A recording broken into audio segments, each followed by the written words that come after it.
এরকম করে পুরো বডি সাত আমি দেখাই নবী বন্ধু জীবন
সাধুই হয়ে যায় নাকি সাইডে চলে যায় নাকি লাগানোর পরে কে খাওয়াবে না সাধু তো করা যাবে না বিরাট আমার টেনশন ছিল তো এখন মনে হচ্ছে যেই নাকি নারদমণি জপ করতে বসে ওই টাইমে মানুষ যা জল নিয়ে আস যা জল নিয়ে আস মানে একটা একটা একটা একটা কিছু কাম বার করে বের করতে যায় যাতে সে মন্ত্রটা ভুলে যায় করতে যায় দুষ্টামি করুক শয়তানি করুক আজকালের মানবদের এই দশা ছেলেরা বিড়ি খাক মদ খাক ঘুরে বেড়াক অন্যের মেয়ে দুইটা তিনটে নিয়ে ঘুরুক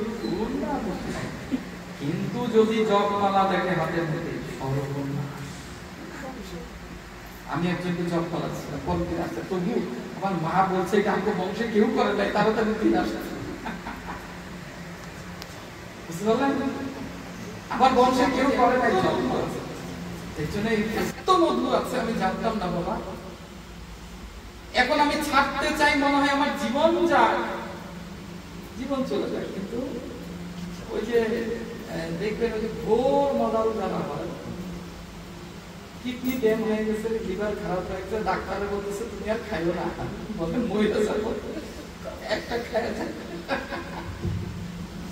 কি সাহায্য ওরা জানে সের সাথে কি লাভ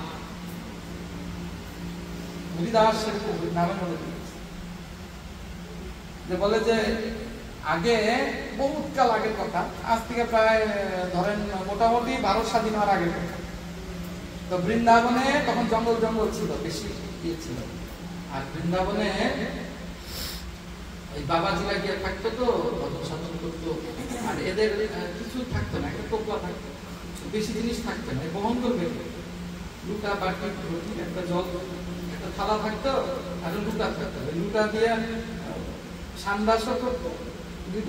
যত খাইতো আছে সব কাজ একটা লোটা দিয়ে আর থালা একটা থাকলে যদি ভোগও লাগাইতো দিয়ে ও ভোগ লাগতো মানে শর্টকাট ছিল কাপড় চোপড় তো একটা কাপড় করতো একটা করতো